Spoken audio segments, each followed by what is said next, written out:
multiple leads at half.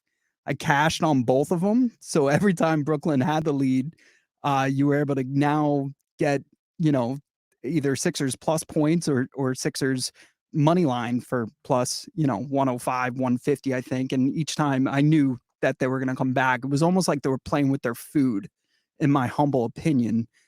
You saw game 4, the Nets scored on a lot of second, third, and sometimes fourth opportunities in that first half.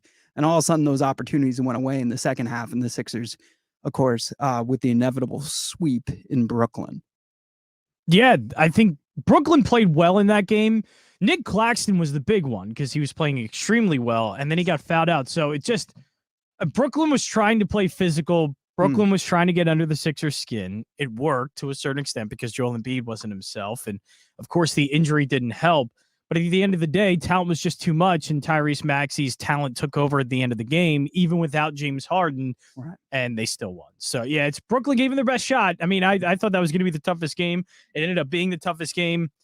Game 4 wasn't really that tough, and now the Sixers are moving on, but of course the Sixers can't move on to the second round without something going wrong. Yeah. And it just is. Just copy and paste every single year. Second round, Joel Embiid's either hurt, James Harden's hurt, whoever's hurt, just copy and paste it every second round. It's tough, man. You got to get that second round jitters, man. It happens every single year. I want to talk about Nick Claxton because he was the one that was benefiting off of those second or third opportunities. And then he's doing these insane like NBA Jam type dunks. I'm like, dude, just put the ball in the basket. You guys had like 3 or 4 opportunities. So I do agree, like he was the high scorer, but it was like, man, like I was like, he's a highlight reel. If you're going to watch it on ESPN or SportsCenter, you're going to see a ton of Claxton, especially first half dunks.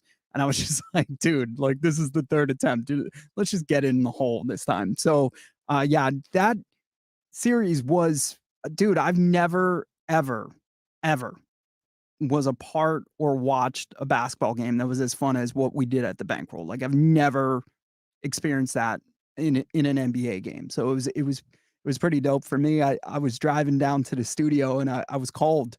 And I was like, I need a sweatshirt. So I went into a local store and they had a Sixers sweatshirt. I was like, I'm going to rock this today because they deserve my money because they gave me, honestly, one of the top 5 sports nights of my life. So it was really, really cool. I was happy to hang out with you and, kind of just run point for our video stream, which was chaos for sure. Oh, I can only imagine. I can only imagine the chaos you had to sift through. It was fun. I kept going up to you, asking you if the audio levels were good. You're like, Mike, it's fine. It's fine. And so I was like, all right, Jansen says it's fine. We're rolling with it. But, anytime that table moved or people moved, you kind of had to coach them with like sign language to be like talking to the mic or don't talk right into the mic. One of the guys flipped it upside down. I was like, yeah, I can't be like that. But dude, it was awesome. Kyle from Crossing Broad was there. That kid is gigantic. I know, like now very tall human. Yes. Yeah. And it was funny. I sat next to him off camera. You couldn't see that second seat. And he's like, yo, dude, you smell so good. I was like, I needed that because I've been sweating this whole time and I felt like a slob. I didn't want to go near anybody. He's like, yo, you smell so good. And then at the end of the night, he's like, I know the guy who smells good has some mints. And then I told him the mint story and why I carry mints now instead of gum. But dude, it was an awesome night. And what we're going to get into now is some awesome opportunities to make some money. So I talked about it. Falter is pitching tonight. He's 0-3 on the season. Hasn't had really good stuff, but I think that tonight could be his night. Like, honestly, I do. 4.5 ERA on the short season, up against Gonzalez. It's just who's 1-0 and 3.78. So I get it. It's the Mariners. It's not an easy task. Like, there's no way that you could say, oh, this is an easy night for the Phillies. It's not. But I'm tired of the Phillies losing on Tuesday, so I'm thinking it's going to change tonight. And I'm going to run it with the Mets because the Mets are going up against Gray. And Jose Buto is on the mound, and this is his second appearance for the New York Just say Mets. Butto. It's okay. Yeah, it's so close. I wanted to. Butto. Just say Butto. Jose Butto. His first appearance for the Mets, he had 5 strikeouts, ERA of 1.8. Look, like, so we're trying to catch lightning in a bottle here. But I mean, this is a team we should absolutely beat. There's no reason why the Mets shouldn't, you know, win tonight. So I do think it's the easier of the 2 parlays that we've ever done. The Nationals are by far one of the worst teams in baseball now that the Pirates have figured it out, right? And a few other teams are actually performing well. And the only non-threat in the whole division right now, because you got the Marlins playing well, the Phillies are back. The Braves have come back to reality. They're 6 of their last 10. And the Mets are 7 of their last 3. You got the Marlins 6-4, Philly 7-3. So everybody's playing well in our division, except for the Nationals, which have lost 7 of their last 10. So I mean, like, look, this is definitely a series where if you're going to compete in October, you gotta take 2 out of 3. You can't let the Nationals come into your ballpark after an amazing West Coast trip that could have buried the Mets. I mean, the Mets never do good on the West Coast, and you could say that for any East Coast team, but they actually almost beat a record. It could have been their best. One more win, it would have been their best West Coast trip ever, which is remarkable thinking about, the 86 Mets and teams like that actually just ran away with it and won an insane amount of, over 100 plus wins for a season. So that's what I'm looking at. I'm also looking at, I'm going to share you our first real Powers parlay of the day, and that's the Dodgers versus the Pittsburgh Pirates. The Pirates are trying to go for their 8th win on this young season. They just locked up their rookie. They're doing things that have to make you smile if you're a Pirates fan. I mean, for once, right? So, but I think it ends tonight, and I think it's because they're going up against a team that nobody really wants to compete against, and constantly could remind you that, hey, you got room for improvement, and that's the LA Dodgers. So tonight I'm taking the Dodgers versus the Pirates on the money line. Freddie Freeman to get a hit, and Noah Syndergaard to throw 5+ strikeouts. And here's the thing. That's probably the only thing that's hard on this whole thing. And that's not a knock on the Pirates. I just think the Dodgers, they've already lost a ton of games. So I think they're going to bounce back to a little bit of reality. And the fact that the Pirates are on such a big streak that I think that, they're due to lose a game. I'm not saying the Pirates aren't real. I'm not saying that they're not going to compete this year in their division. They very well could do that. What I'm saying is I think they lose tonight. So I think that's the easy bet. Freddie Freeman always gets a hit. I mean, that's like, today's newspaper arriving, if people still do that, or today's emails arriving, right? And then Noah Syndergaard is really the only question mark. In his last 3 games, he had 2 strikeouts against the Mets in Arizona, and he had 9 strikeouts against the Cubs. And when I look at the young Cubs and I look at the young Pirates, like there's a lot of similarities. So I could see Noah taking advantage, now being a veteran pitcher and being able to get 5 strikeouts. Do I think he's going to get 9? No. Really, the only issue is time. If Noah gives you 5 innings, 6 innings, he could rack up 5 strikeouts. If he gets pulled early, which, sadly, post-career of his Tommy John has been the case, whether it's his stint with the Phillies or the Angels and now the Dodgers, he does end up sometimes leaving games extremely early. So if the Pirates can't get to him early and he's able to manage through, that's going to be an easy parlay. And right now it's at plus 330. So it's an easy parlay to hit. But also, like, obviously it's not going to pay 9. And I don't really do that. I tend to win a lot of parlays because I keep it within that 3 to 5 margin. So that's it. Jansen, before I know we have one caller that's going to call in for the Sixers, and I think that's Greg from PC Richard and Son on the other side of this. But I wanted to talk about something because, man, I've been thinking about it all week. I really have. Oh no.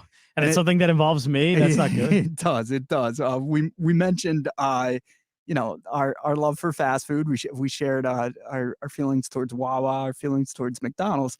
And on the way out last week, Jansen goes, it would be really cool for our socials if like we had a competition.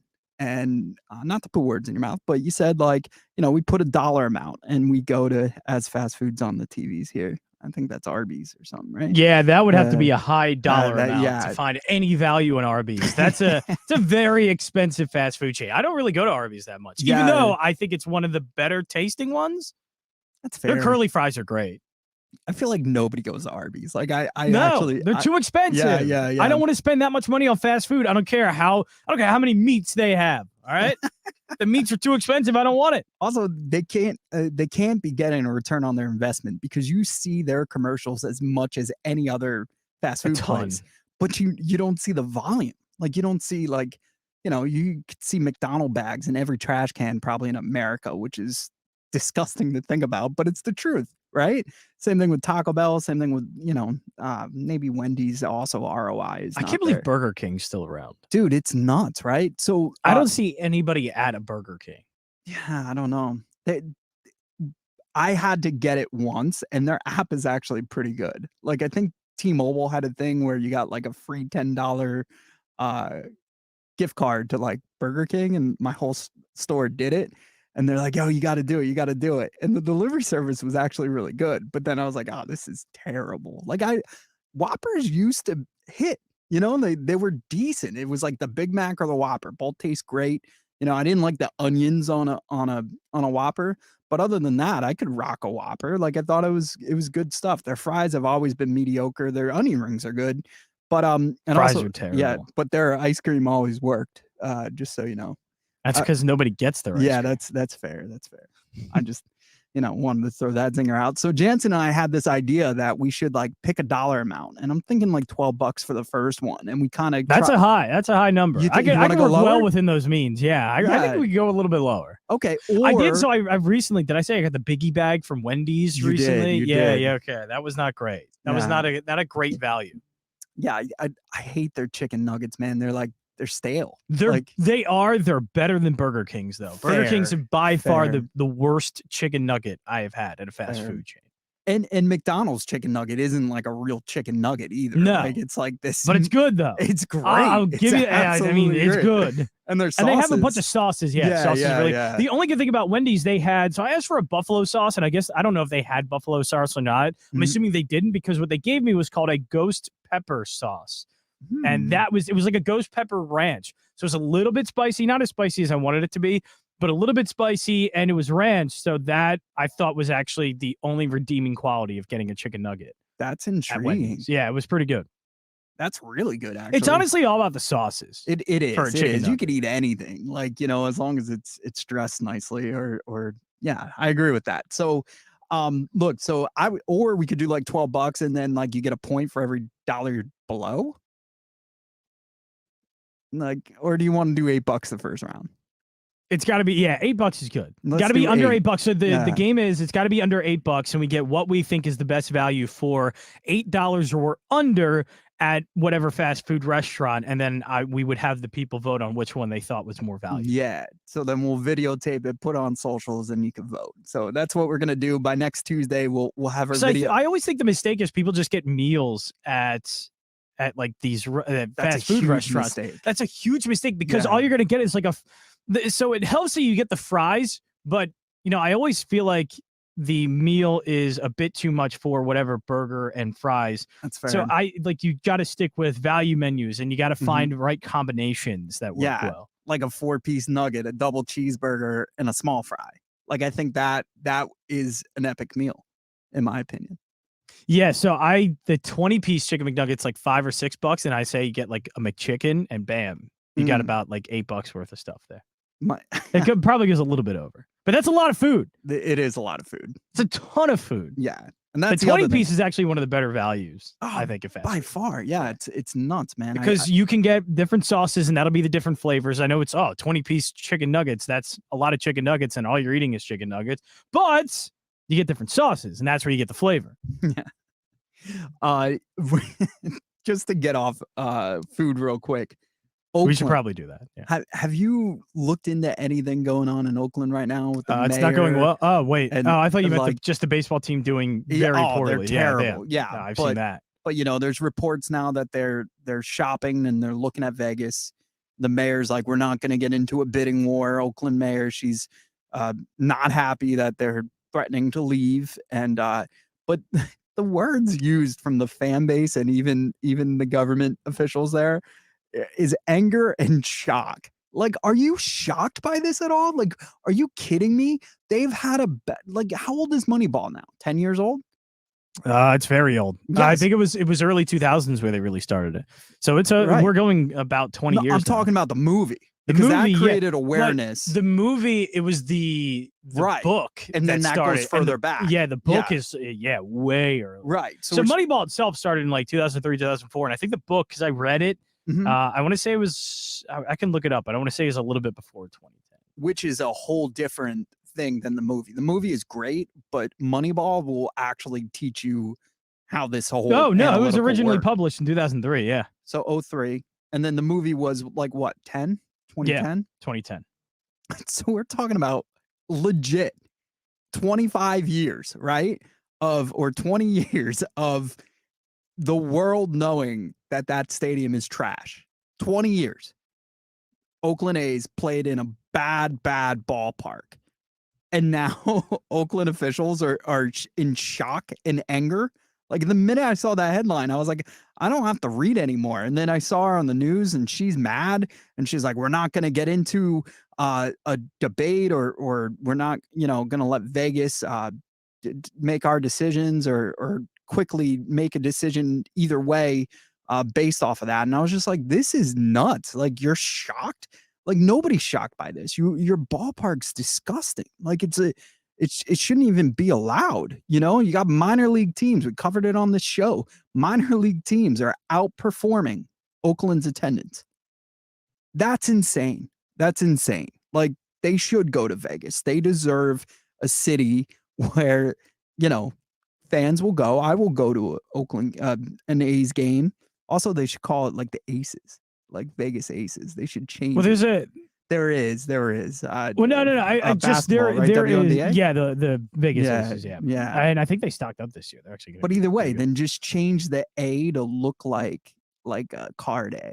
You know what I mean? Yeah, you could. So yeah, Oakland. That is all self-inflicted wounds. Like, that is the city. That is obviously the organization being very bad now. Fair. But the stadium's terrible, and nobody wants to do anything about it. And if I guess the Oakland owners or the A's owners who are wanting to move to Vegas, they probably see dollar value in that, and they see an opportunity to get a better stadium and to drive a better fan experience into their ballpark.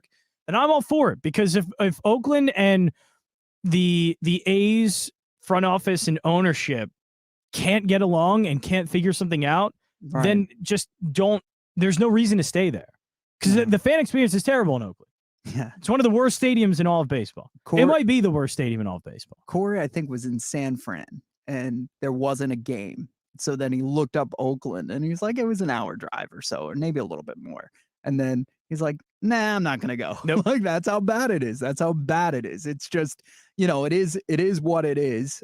Shout out to Corey, by the way. His Devils came back out of nowhere. I mean, who would have thought you'd drop 2 at home and then go to the Garden and win the next 2? I mean, it's insane. That series is destined for 7.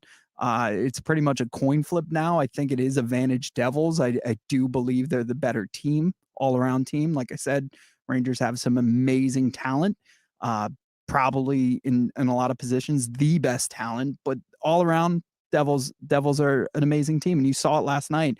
I mean, they had control of that game. There was a power play the Rangers were on. They got 1 shot on goal, and the Devils had like 3. So they almost won, scored on an down a man. So it's been awesome. It's been absolutely awesome. I hopefully, when the Devils get home to Camden, they're in Camden, right? I don't know. One of those North Jersey cities, Newark, I think. Yeah, Newark. Yeah. So when they get home, hopefully their fans show up, because Rangers fans are from Jersey as well, but they've noticed that It's a lot cheaper to go to Newark. So, shout outs to NHL. It's been fun, man. Yeah, I don't know. It hasn't been as fun as the NBA. It never is. But it's been definitely watchable, and I've been peeking my head throughout these series. Yeah, it's been fun. Probably a lot of drama considering the NBA is a little bit of drama. Like Jimmy Butler added some, and there's been some good games. Mm-hmm. But overall, it's the NBA is still it's a lot of injuries, and there have been some blowouts. While hockey continues to have game after game, just some of the most dramatic filled games so far of these playoffs between both leagues. Speaking of Jimmy Butler, shout out to Joel Embiid saying he's the Himmy MVP. Butler. Himmy, Jimmy, Himmy. But yeah, that's crazy, dude. I mean, I agree with it. I mean, Embiid is the actual Clearly. yeah, it's got to happen this year. And I heard, after game 3 there was a lot of talk uh amongst the entire Fox Sports crew about like, hey, that would be a great pick me up against Boston if that's announced, So you never know what could get your fan base re-energized or to win a 7 series game matchup. But it's there's a lot of different variables that are going throughout all these playoffs, and what the Sixers could hope for is pretty much what the Rangers are getting with the Devils, right? Maybe drop 2, pick up 2, and now it's a best of 3. So you never know. You got to play the games. These are professional players, but like you said, it's kind of heartbreaking right now watching the Sixers go through it again. I mean, I'll never forget. I was with Ty with that Kawhi shot that had no business going in. 0. Yeah, that's insane, dude. And fact that Toronto, like they didn't even get him back after that, and it's just like I don't know. It was a weird that was meant for Philly. And it's just unfortunate how that all played out. So hopefully no more heartbreak in the Sixers land in the second series, but we'll see that soon. More MLB coming up after the break. We're gonna talk we'll go throughout again another Tuesday with no afternoon games. Is this going to be a revolving door of that? Is that like just something I never noticed? I like my one afternoon game. Just give me one MLB. Also, I want to talk about MLB innings. If you're not watching this, it's insane. It's the MLB version of Red Zone. It's a lot of fun to the point where when it's not on, I'm annoyed. But the guys running the war room. It's really, really cool. You could get it on if you subscribe to MLB TV app. But man, I watch it all the time, and it really helps me watch my parlays, but also build them. And I won a lot of money on Sunday doing that. Shout outs to the Houston Astros for pulling out that victory. I had them in a parlay, and it that game came down to the wire, and they pulled it out at the end. So we'll be right back on Fox Sports The Gambler. This is Powers Parlays. Fox Sports Radio, The Gambler. Now, total traffic for Philadelphia. Busy on 95 with Phillies volume in northbound, so approach the Commodore Barry.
Tune in, and you'll be ready to watch the draft like a scout. Subscribe now and listen to the Move the Sticks podcast on the iHeartRadio app or wherever you get your podcasts. Stay tuned to Fox PHL The Gambler for the latest CEOs you should know. My name is Roy Lightstein. I'm the CEO and president of Legacy Treatment Services. Every day in business is a big day. Comcast Business, powering possibilities. With one of the best savings rates in America, banking with Capital One is the easiest decision in the history of decisions. Even easier than choosing Slash to be in your band. Next up for lead guitar. You're in.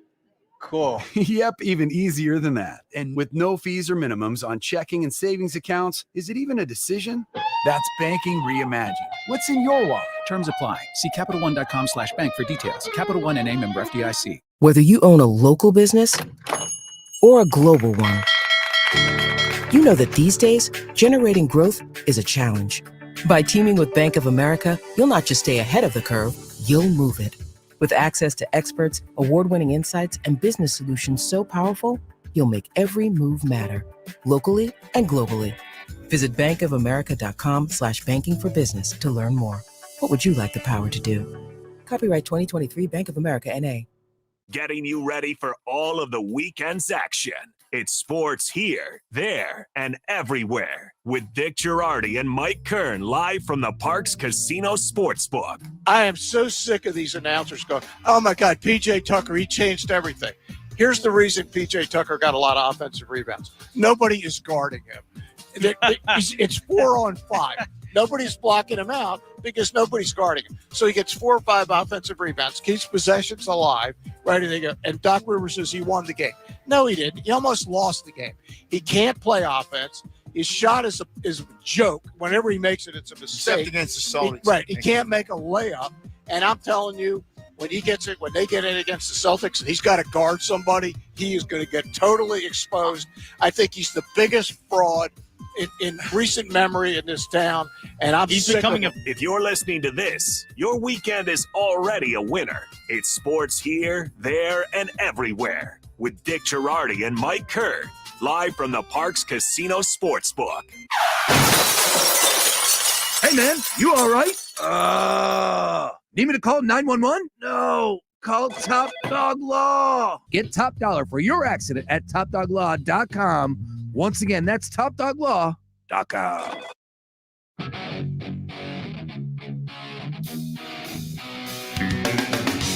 You're listening to Powers Parlays with Mike Powers, right here on The Gambler. So I'm going through NBA games for tonight, and I keep getting locked onto KD with these parlays, and I feel like it's a sucker's bet, but I can't help it. I like the dude. I really do. He's a fun player to watch. I think his ankles are the tiniest ankles in the world. And I think that's why he always has issues with them. Like he's always injured. But like I can't get over how skinny the man's legs are, but he's a heck of a basketball player. And if he was still in Brooklyn, like I think maybe it could have been a different series, like Sixers in 5. But in all seriousness, he's doing good. I wish him all the best in Phoenix. Out of the big three that left Brooklyn, honestly, I think he did it the cleanest, I want to say. Harden was weird, and then you had all this back and forth about the drama of him and Kyrie not playing well. I think Kyrie was the cleanest. For sure. Oh man, that was Kyrie didn't burn any bridges after that. Yeah, that was tough, man. That was not easy to like just not want to talk about. Like that was like landmines everywhere. That guy did not. And also the press, he would ramble for 20 minutes and they would cut it into 2 seconds. So some of the times when he did say things that were sentimental, they just didn't run with it because he already said some terrible things. So it just it's tough when the press doesn't like it. It's not easy to survive for sure, and that was kind of proof of that. So regardless, glad any Brooklyn fan I talk to or anybody is just happy that Brooklyn made it into the playoffs and Kyrie did not. So that's really their championship. Maybe they'll put it up like the Mets do with their wild card winnings and throw it up on a banner and be like, yeah, we made it to the playoffs and Kyrie didn't. So that's it. But I am looking. I'm gonna try to work out a KD type parlay. But the first one I put together was like -110, and I was just like, it's gonna guarantee I lose money. Like I'm not gonna make money off this parlay. So the books have them doing pretty well tonight. So we'll see what happens there. But yeah, man. First off, I want to mention something because last week I told you my daughter said that Sean Brace looks like Mike Trout. Well, I'm here to tell you my daughter's a liar. Because very much a liar. Yes, because my wife was away, so this weekend was a lot of Mike working, Alexa helping with Peyton. Shout outs to Alexa, she's amazing. She helps us with childcare when we need it, and so they spent a lot of time together. And Sunday morning, I wake up, my daughter's trying to wake me up, and she's cracking up. She's cracking up, and she won't stop laughing. She's giggling. She can't even get the word out. And she goes, "Good morning, Caillou." And I was like, "Who the heck's Caillou?" She's like, "No, that's great." She's like, "You're Caillou." You're grown up. You're an adult Caillou. I was like, "What?" Like, so I like, and then she's sending me on her iPad like little gifs of Caillou and cracking up. And then her mom comes home from this trip. I don't like that kids know how to send gifts. Dude, she knows everything. It's nuts. And you know what? Like, as I substitute teach, believe it or not, spoiler alert, Mike has another job. So when I'm teaching, these kids are, it's a necessity. Like, if you're one of those parents that are like, "Oh, I'm not going to give my kid a tablet," well, you're setting them for failure because it's a calculator, it's a compass, and you could go down to PC Richard & Son and buy it. No, but in all seriousness, it's a part of their lives. Like, you can't ignore it. I mean, right now my computer's not working and I feel homeless, like it's tough. So they have their notebooks. They're actually like, so Jansen, I don't know your age specifically, but when I was in school, it was all MacBooks, right? That's what we were brought up on. Like, everything was Mac. Wait, MacBook? You guys had MacBooks? Well, like the Mac computers. They were trying to make a name for themselves, so they gave them to like almost every school for free. You like the desktop? Yeah, the green ones. I thought you had like MacBooks. No, whoa. yeah. Now they're called. Now I feel like I'm older than you. No, like the iMacs. iMacs, I think they were. Yeah, called. I'm pretty sure I have. Yeah, those. and the Macintosh. I remember playing the pinball game a lot. I think it was like Galaxy Pinball or something like that. Yeah, exactly. And the Macintosh computers, like the schools had them, but then your parents went home and they had Windows, right? So like it was confusing, and then all of a sudden it was this generation of people on Apple products because that's what you were taught in. Well, in these schools now, it's all Google Chrome. Like every school has Chromebook. These kids can fly through a Chromebook like you wouldn't believe. And again, on a tablet as well. So yeah, my 6-year-old loves to send me text messages, GIFs. Obviously there's parental controls and stuff. She can't see certain things, but yeah, that's my life. So I was hazed into being a grown up Caillou, and that's hurtful. Also, yeah, that's just too much bullying for kids. I mean, kids are terrifying now. Kids are terrifying to have that power. Okay, so I see it was 3D Pinball Space Cadet. Yo, that was legit. Yeah. That was legit. A ton of fun. You could go to your friend's house, play that. Because we would have computer classes when we were kids. Mm-hmm. So we would have computer classes where we would learn how to type. Yeah. But of course, after that, or while nobody's looking, we would play that pinball game. They're teaching now, like same thing, but like coding and stuff like that. Excuse me? It's coding.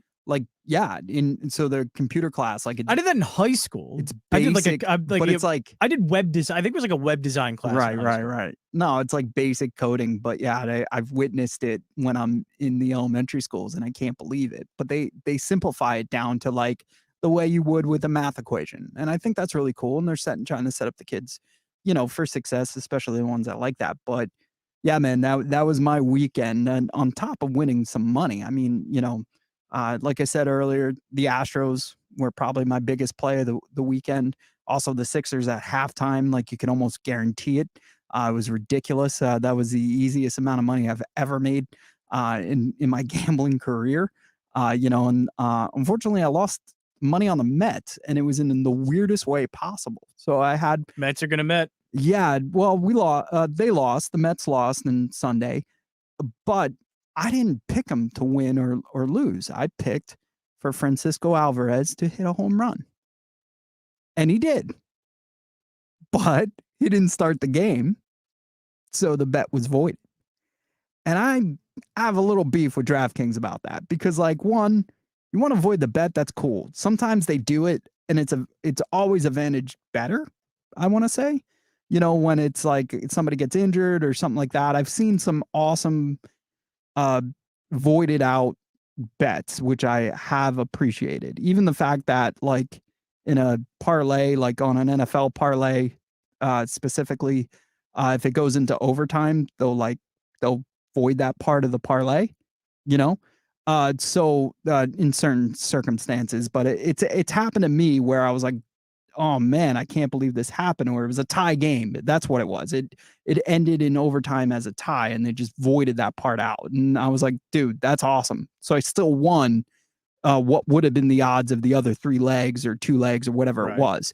So, but for this one, I felt some type of way, man. Like, it's one thing, like, let the game play out. You know, if he doesn't get an at bat, then you could take away my money. But a lot of these home run bets, when you look into it, they have to start, you know, or it's got to be an in-game bet where you're betting that he's going to hit a home run. And, you know, the odds would have been a lot higher for that because he would have I think he only had 2 at-bats the whole once they added him into the game. But yeah, that was kind of bittersweet. The one thing I would say about the Mets, and the Mets need offense, and that man can deliver it. So we need to stop playing around. The Mets need to stop playing around in the catcher's position and just give that man the full-time job because he could hit 30 home runs. Nito's not going to do that. Nobody else that's available right now in that farm system or you know, on the everyday roster is going to do that. And I feel like that's a position where you need it. Now, the issue is he's got a cannon, but the pitching staff needs to figure out a way to keep runners on. And the one start he gave up, I think it was against, I want to say, well, it was against the Marlins because we kept playing the Marlins. But on Easter Sunday, the Marlins kept running on him, and it worked. They had like 5 stolen bases. It was ridiculous. So they got to figure that out on a defense aspect because it doesn't matter if you hit 30 home runs if you're giving up 5 stolen bases. But honestly, it was bittersweet. I was happy the man hit a home run. I'm happy he is getting an opportunity in a field in that to be our catcher or to have, you know, major league experience, just like we have with Beatty. The Mets have with Beatty right now. But I was not happy that my bet was voided. So I was kind of bummed. You know, home run bets are always hit or miss, no pun intended. But that one kind of stung because the guy did what I thought he would do, and I didn't get credit for it. Fine print, Mike Powers, the fine print. It's very fine. And you always read it afterwards and you're like, oh man. What I do like is I like strikeout props, and it always says 6+. And then my heart kind of starts to race because I'm like, does he need the 7th? You know, I think it was Nola we picked in that first ever parlay. And I picked 6+, and he got exactly 6. And then it got squeezed on the 7th. The ump just squeezed him, and he ends up leaving the game because the guy gets on base or whatever, and they take him out of the game. And I was so bummed about that. But it is just 6. So if it says 6+, it's 6. Yeah, 6.5 is a whole different story, but 6+ is just 6. But I was like, wait, like if I tell you like, oh, how much is it? $6+, it sounds like it should be more than 6, you know? So that's where fine print helps. And we got these guys in hot dog things. Is it a hot dog night again? Yes, it is. It's dollar dog night. We gotta stop working these, man. There's Falter. I know one of these times I'm gonna just call. We should just do it live, or you could call in. I'll be here, and you just call. I don't think there are many more. I don't think there are many more left. I'm shocked. There's even one. Like, are you kidding me? I'm shocked that they're bringing this back. That's great, man. I mean, yeah, last time was a disaster. Legit a food fight. So I would have bet even heavier on this game if I knew it was dollar dog night. Now they're destined to win. I'm already seeing dogs going all over the place. I think that was the Fanatic, though, that tossing them. That's the other thing. They encourage that, right? And then also I saw it on the broadcast. They showed a guy just shoving them in a backpack. Like he had like 10 of them, and he's just shoving them in his cooler, like going to his seat. So I bet you those will end up somewhere. least they didn't throw him on the field to play, because the Yankees did that. It was like they used to give out a commemorative baseball. My brother would go every year and get one with my dad. And then one year they all ended up on the field. Something happened. The fans weren't happy about it. Go figure. Like they had something to complain about, that franchise. And all the fans threw them on the field. And then so the next year they still had it, but instead they gave you like a certificate. And it said you had to like mail away for it. And then they never did it. And then they never went to that game again. It was like a tradition for them. And then they decided that they just weren't going to do that. So kind of a bummer, but you know, what's not a bummer is 11 years ago today, Jansen. I got to share this with you, man. 11 years ago today, I was at a Trenton Thunder baseball game. Nice. Always fun. Yeah, there was no netting, right? Andy Pettit is on the mound. And Corey goes, dude, we are in line drive territory. He's like, a screaming line drive could kill one of us right here where we're sitting. Well, I've like, gotten close to one of those. Yeah. And like literally, it's we're third baseline, right-handed batter. Boom. We're like 3 innings in. Here comes a screaming line drive right for my wife's head. Soon to be wife. We're not married yet. We're going to get married. Like this is July. So this is make or break for the marriage then. This is, you better make sure your wife's fine and either catch it or move her out of the way, or marriage is off at that point. So luckily I have like a plastic bottle, and I kid you not, I caught it using inches from her head. I caught it using the plastic bottle, dented the bottle. Beer pours out of the bottle. Everybody thinks it's blood. Absolutely thinks that she's dead. Like there's no doubt about it. She's injured. And I come up holding the ball like a champ. And they're like, oh my God, check on her. I was like, nothing happened to her. But you can see this is wow, while you're showing off the baseball and oh my God, that's an old Bud Light can. Look at that. That is. I actually missed those. I missed the like mid 2000s that aluminum bottle, right? Yeah, like I don't see that at all now. But just that mid 2000s like old Bud Light, Miller Lite logos. I always loved those. Yeah. It seemed now more, everything has to go back to the classics, you know. Yeah, it's like simple a branding and I don't Miller Lite, I think, is missing. I like their old one. Yeah, it was great. That 2000 it was great. vibe. Yeah. That just reminds me of football in the mid early 2000s. I wonder why they do that. And I wonder why they haven't. Well, they went it. to the old school logo, I feel like one time, just like a special edition. For Ron Burgundy, I think. Yeah, and then they just kept it. And they never like, changed. Yeah, they're like, you know what? It's like, yeah, everybody likes these. Let's keep it. No, yeah, everything got futuristic in the 2000s. You know, like it was like everybody was like, oh, Y2K, let's change our branding to that. You know, so I get that part, but also I don't understand why they're sticking with that. Dodgers already up 2-0. There you go. Look at us. There I had the look Dodgers today us. too, by the way. Let's go. Which I gave out on the Steal in the Bag podcast, foxbhlgambler.com. How is Jeremy? Jeremy's doing all right. That's awesome. He's a terrible bettor, but he's doing all right. Oh man, he should listen to Powers Parlays. No, I'm just kidding. Also terrible bettor, but look, it's we got a caller calling in 5. That's fine. We might be gone by then, buddy. No, I'm just kidding. We might be gone. No, yo, man, that's another thing I wanted to share. I pulled like an insane autograph Adley card and a rookie card, and I'm excited for it. I forgot to bring it in. Wait, you pulled a what? It's like I want to say a 1 of 300 Adley Rutschman autograph rookie card, and it was out of like a Target pack. So like everybody tells me like you got to get it from Topps.com or a hobby shop. Dude, I'm bored. My daughter loves. And this is a Topps card. Is it a Topps Chrome? I believe so. Yeah, because it's the one bad thing about the value of it is like it's like I want to say it's like a clear label that goes across it.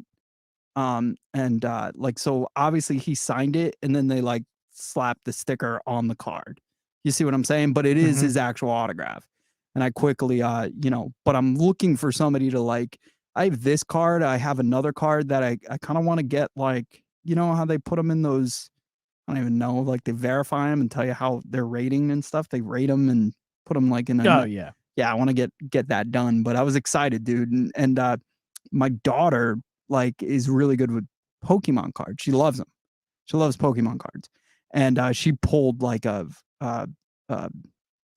I want to say like a Nine Tails or one of the Love Ninetail. no, it's one of the Eevee evolutions. Love Eevee. The one that's Do you know the color of it? Hypnosis. It's white. Yeah, that is. Yeah. What is that? Flareon? Is it no, No, Flareon's that's a a fire. It is. I know what you're talking about. Yeah, It's a really good one. Sylveon. Sylveon, yes. And that's worth $300. And I know that Trivia from, question. yeah. Can you name all the Eevee evolution? Shoot.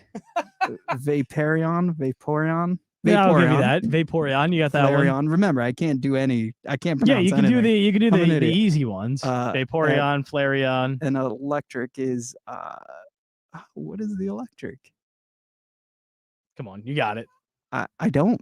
I'm out. Jolteon. Yeah, they get you good on that. The only one I don't think I would have gotten would have been Sylveon. I always forget that. Espeon? Yep, Espeon. Yeah. That's the psychic, and then there's a dark one, which I know as well. Right. Which is probably the best design of them all. What Not is to get too nerdy about Pokemon, Yeah, by the way. we just went off the rails. I don't ever It started play with Pokemon that much. It started with good intent, I promise you. Like we were talking about Adley Rushman. But no, yeah, she's really good with her Pokemon cards and she pulls some stuff. But then it's hard to like tell your kid, like, hey, you have something in value right there. Like, give it back. Like, you know, like so I'm like, I'll get you more cards. So Peyton, I got you another set of cards in my car. But she's also a great negotiator. She'd be like, Dad, don't you want a pack too? Like, you know, so then I'm getting her 2 packs because she knows I'm gonna give it to her. So look, like yeah, so we got that. Dodgers are off to a great start. Noah Syndergaard, does he have any strikeouts yet, or they have not come? They have just gotten to the bottom of the first. Yeah, all right, great. So he's only gone through a third of an inning. So we're gonna recap that real quick. Our big powers parlay of the week is gonna be the Dodgers on the money line. Freddie Freeman to get a hit, and it sounds like he might have already done that. I don't know who scored, but I feel like he's always a catalyst in it.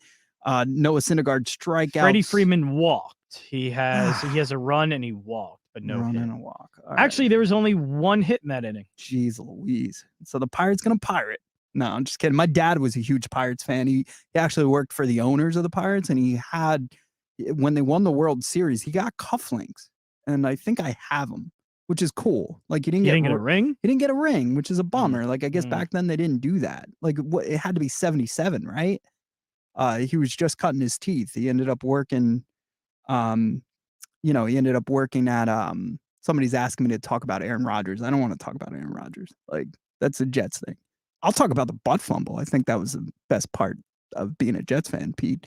But yeah, the Pirates, I think it was like the 70s, I want to say they won.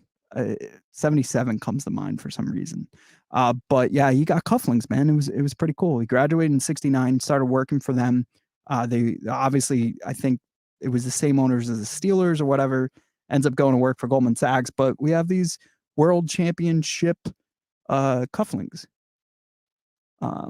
So that's my story about the Pirates. But dude, beautiful ballpark, PNC Park. I know my brother went to school in Pittsburgh, and he always says it's great, and it's a beautiful stadium, and it's so right on the beautiful. water. There's a it's hotel. amazing. There's a hotel right there, and I like to people watch. So I think we left the game. We got into our room, and people were still coming out of the stadium. Oh, they had fireworks that same night.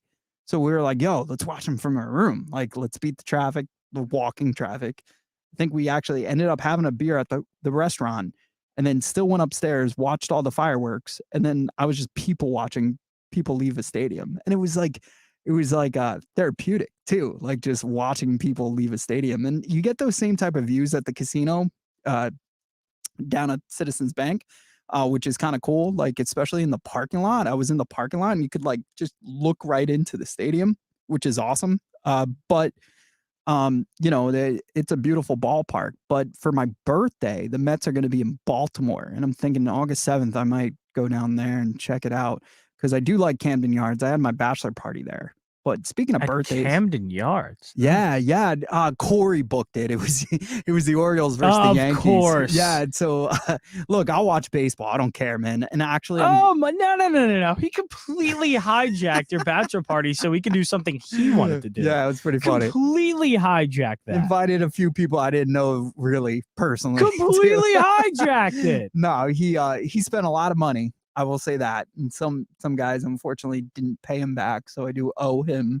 And it was No. I got a bone to pick with Corey. He totally said, "Oh, your bachelor party? This is gonna be my bachelor party." Yeah, I took him to Vegas for his. Well, Mike, you went to Vegas. I mean, you're still gonna enjoy yourself there. He actually got 3 bachelor parties. But that's how all. do you get 3? Wait, what? His marriage ended before it started. Let's put it that way. Yeah. I thought you meant like he had 3 just for one marriage. No. Whoa. Yeah. They never got married. They got to like the 1 yard line, and goal line stand, baby. Nothing like a goal line stand. Butt fumble. He's like, I'm not leaving. I'm still single. Oh man. But yeah. So we that went off the rails real quick. So I'm hoping to go to Baltimore. But also, you know whose birthday's coming up? Who's that? Sean Brace. No. April 29th. Nope. Sean Brace, program director. We don't of acknowledge Fox that Sports around the here. radio. Well, he won't be here, so we don't have to acknowledge. Exactly. It's not like Roman Reigns. Because every time he has his birthday, he leaves, and I got to pick up all the work. What do you think? You don't like the new belt? Do you like? Oh, for WWE? Yeah. That was horrendous. That was disgusting. It means nothing. It's a secondary belt. Nobody cares about it. I just bring back the WCW why does everything have to be with that so giant modern logo in the center? Just give me the old World Heavyweight Championship belt. Put it on SmackDown. There you go. That's the only belt I have in my. That was such a Vince McMahon area. thing. Vince McMahon is definitely he's back. He's back. You think? Yeah. And then, but also like, it felt real that they're not happy with Roman Reigns right now. Did that not feel real? That he hasn't been on TV since Monday after WrestleMania. Like I get it too. They said because of his health, he would have to have a reduced type of role. Like they were overusing him to begin with his scenario. So I don't know. Yeah, he's gonna have to. I mean, when you have leukemia like he had leukemia, right? It was that exactly. Yeah, he was going to, and he's had one of the strongest schedules in the last 2 years, and however long he's had that belt. And I mean, he's the face of the company. He could. This is the way champions should be handled. Yeah, my WrestleMania prediction was they were going to do that thing where one ref gets knocked out, 2 refs come out, and one says like one guy's 2 shoulders were on the mat, and the other guy's like no, this guy's shoulders were on the mat, and they were going to separate the belts that way. And like I was like, that's actually a terrible way.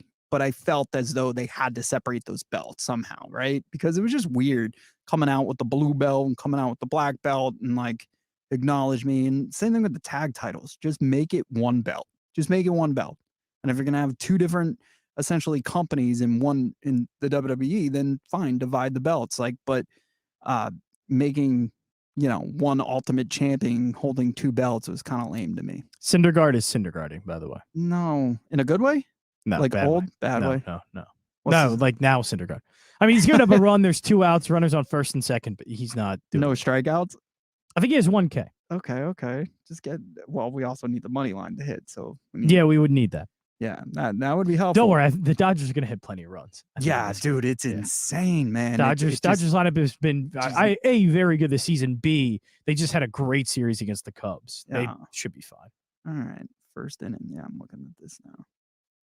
Man, that stinks. That's not good for the strikeout total either because he got out of the inning, right? So he gave up 1.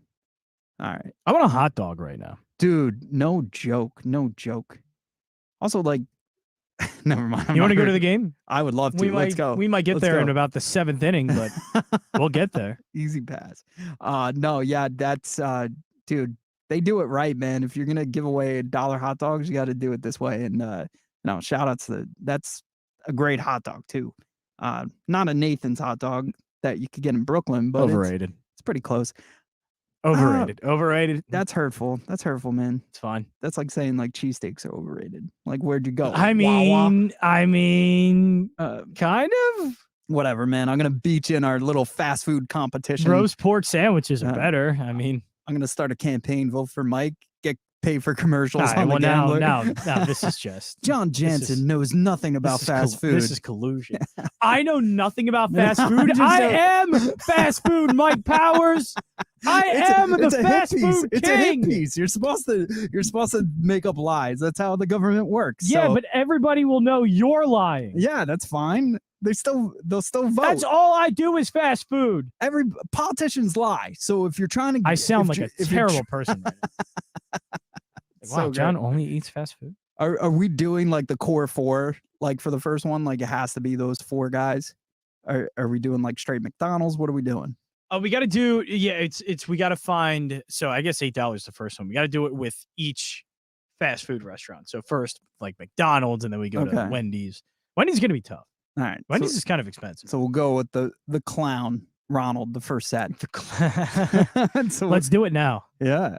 You want to do it live on the air? Yeah, Right now? we got line change. I for got the the next 2 McDonald's. hours. Oh shoot! All right, We can play that game. let's do it. I'm down to do that. I'm down for content. Let's go. By the way, line change coming up next. Yeah. We'll be right back on the line change. That is it for Powers Parlay. Great show. Thanks, man. Good stuff. Thanks.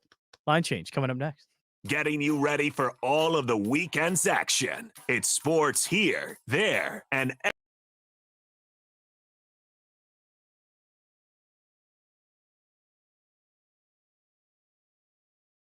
Paxton, I'm glad he got a technical because Yeah. you can't do that. Yeah, what are you? Like he was definitely what- showing him up. What is Yeah. that idiot doing, my man? You just scored. You're having the game of your life, and let's preen in front of the It's all MVP. about who has the biggest whatever. Yeah. That's no, all I it's don't. about. I don't get why there are players away. trying to be too much like Right. back in the day with Dennis Rodman or Yeah. guys who are these Yeah. enforcers. Because Dylan Brooks is doing it without Right. any respect, and Right. honestly, it's Right. a little. Because I guarantee you, at the end of the series, if the Lakers win that series, you can go. You know, LeBron's a great player. So, That's okay, what they well, do. Dylan, I Dylan hate Brooks that. isn't good enough to do that. Exactly. about And then Nick respect Claxton the same way. He's Yeah. he's doing on this.